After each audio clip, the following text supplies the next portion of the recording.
চোপড়ার প্রার্থী হামিদুল রহমানের বাসভবনে মহিলা কর্মীদের সাংগঠনিক বৈঠক। জয়ের লক্ষ্যে বাড়ি বাড়ি প্রচারের ডাক।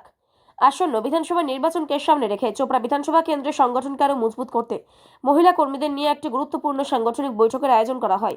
চোপড়া ব্লকের মহিলা নেতৃত্বের উদ্যোগে এই বৈঠকটি অনুষ্ঠিত হয় প্রার্থী হামিদুল রহমানের বাসভবনে।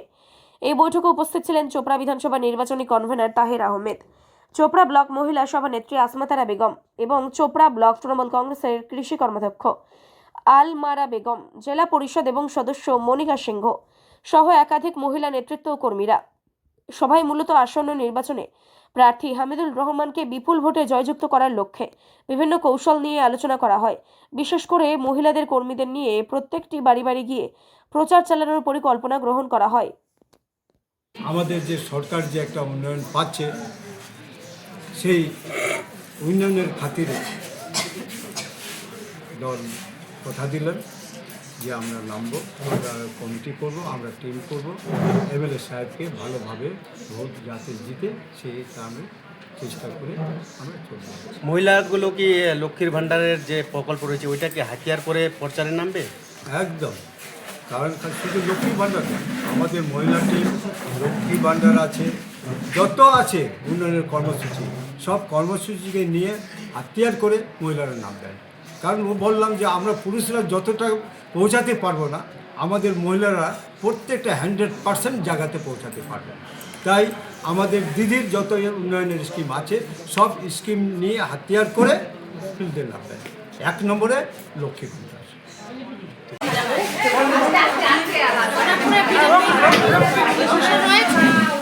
কিন্তু ওরা সামনে আসে না। বিজেপির এরকম মানে আমাদের মাঝখানেই রয়েছে, তার কারণে আমরা সবসময় আমরা ডাউন করছি।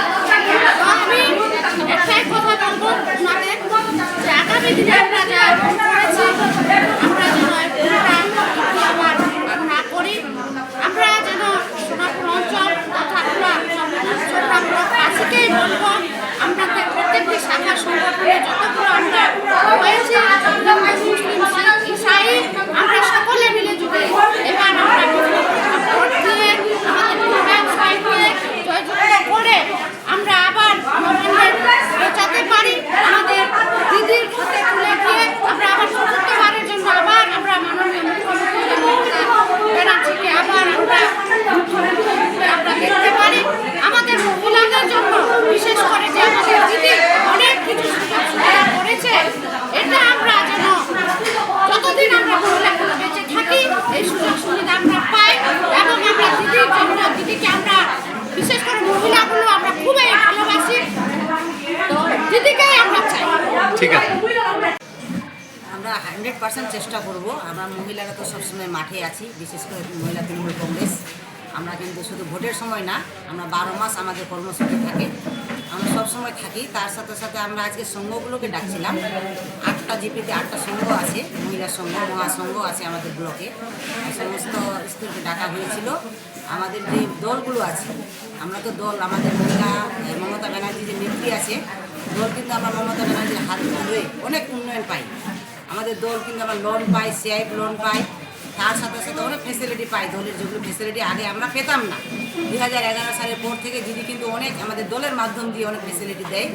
সেগুলোর জন্য আমরা সংঘগুলোকে ডাকা হয়েছে এবং আমরা প্রতিটা দলের কাছে মিটিংয়ে আমরা পৌঁছাবো এবং ডোর টু ডোর আমাদের সংঘ যেন যেতে পারে প্রতিটা মানুষের বাড়িতে বাড়িতে। তার সাথে দলের মিটিং করে দলগুলোকে আমরা বুঝাবো আমাদের যেন প্রার্থী হামিদুল রহমানকে আমরা ভোট দিতে পারি, এটার জন্য আজকে ডাকা হয়েছে। কি ইস্যু নিয়ে যাচ্ছেন? ইস্যু আমাদের তো অনেক আছে, আমরা কাজ করেছি মানুষের কাছে, আমরা ওই জন্য আমরা মানুষের কাছে যে দাঁড়াবো, মানুষের দ্বারে দ্বারে যাব। আজকে লক্ষ্মী ভাণ্ডার, স্বাস্থ্যসাথী, যুবসাথী, লক্ষ্মী রূপশ্রী, কন্যাশ্রী, আমাদের খাদ্যসাথী, বিশেষ করে খাদ্য বিনা পয়সায় ফ্রি, আমাদের দুয়ারে সরকার, অনেক রকমের ফেসিলিটি, আমাদের কিছু বাদ নাই। তার সাথে সাথে নতুন করে যে যোগ হয়েছে ভূমিহীনটা, যাদের ভূমি মানে একদমই নেই, ভূমিহীন, তারাও কিন্তু 2000 টাকা করে পাচ্ছে। কৃষক বন্ধু, শিল্পী ভাতা, মুয়াজ্জিন ভাতা, সব কিছুই পাচ্ছি সবাই। তো আমরা সব, আমাদের হাতে অনেক ইশতেহার, আমাদের যে মমতা ব্যানার্জি 20 এপ্রিল মার্চে একটা ইশতেহার 10টা নিয়ে করছিল, সেটাতেও আছে আমাদের লক্ষ্মী ভাণ্ডার আজীবন করেছে। তার সাথে সাথে আমাদের লক্ষ্মী ভাণ্ডার বাড়িয়ে দিয়েছে। অনেক আমাদের হাতে মানে হাতিয়ার আছে, ইস্যু আছে। আমরা যেহেতু দিদি একটা বিষয় আপনি বলছিলেন যে মহিলাদের নিয়ে চোপড়ায় একটা জনসভা করার আপনার উদ্যোগ ছিল, এর আগে শোনা গেছিল, বিষয়টা একটু উল্লেখ করবেন। করার উদ্যোগ ছিল, কিন্তু আমাদের ইলেকশন ডিক্লেয়ার দেখছেন এসআইএন নিয়ে ব্যস্ত করে দিল মানুষকে। এই যে আজকে দেখেছেন বিজেপি সরকার মানুষকে হেনস্থা করার সরকার। আজকে মানুষ তো বিভিন্নভাবে হেনস্থা করছে। এবার ভোট করে ইলেকশন ডিক্লেয়ার হয়ে যাওয়ার কারণে আমরা হাতে টাইম পেলাম না। তো ওই প্রোগ্রামটা করতে গেলে আমাদের পারমিশন নিতে হয়, মহিলা বড় একটা সভা করতে গেলে। এবং শুধু সভাটা না, আমরা করতে গেলে আমাদের সাইনি ঘোষকে আমরা চাইছিলাম।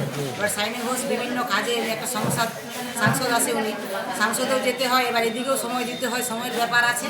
তো আমাদের ভোট করে ডিক্লেয়ার হওয়ার কারণে আমাদের চোপড়া ব্লক মহিলার যে প্রেসিডেন্ট, উনি আজকে অঞ্চল প্রেসিডেন্ট প্লাস আমাদের যে বিভিন্ন অঞ্চলে যে দল আছে, সংঘ মহাসংঘ, সবাইকে ডেকেছিলেন। কারণ সামনে আমাদের নির্বাচন চলছে আর 23 তারিখে ভোট আছে। আমাদের যে 1.5 লক্ষ টার্গেট, আমরা 1.5 লক্ষ টার্গেটে পৌঁছাতে গেলে আমাদের মাদার কমিটির যত শাখা সংগঠন আছে সব শাখা সংগঠনকে আমরা ফিল্ডে নামিয়ে দিয়েছি। আজকে আমরা সমস্ত অঞ্চলের সংঘ মহাসংঘ নেতৃত্বদের আমরা ডেকেছি, তাদেরকেও আমরা ফিল্ডে নামাবো যাতে 1.5 লক্ষ টার্গেটে আমরা পৌঁছাতে পারি। এবং তাদের যেটা বলা হলো, আমাদের আশা আছে, আমরা বিশ্বাস করি তাদের উপর, বিশেষ করে মহিলাদের উপর আমরা বিশ্বাস করি। মহিলারা পারবে না এটা হতেই পারে না। মহিলারা পারবে মানুষের কাছে পৌঁছাতে, কারণ আমরা পুরুষরা যে কতগুলো জায়গায় পৌঁছাতে পারবো না, কিন্তু মহিলারা কিন্তু পৌঁছাই যায়। সেই জন্য ওনাদের একটা বিরাট একটা দায়িত্ব আছে। সেই দায়িত্ব নিয়ে আমাদের মহিলা সভানেত্রী ডেকেছিলেন। সেই হিসাবে আমরা ভাবছি যে আমরাও যাই, আমরা একটু হেল্প করি, মহিলাদের হেল্প যদি একটু করি তাহলে ওদের একটা হিম্মত আসবে, একটা শক্তি বাড়বে এবং উৎসাহের মাধ্যমে ওরা বিভিন্ন গ্রামে গিয়ে যে আমাদের 8টা 10টা 12টা যে দল আছে সেই দলদের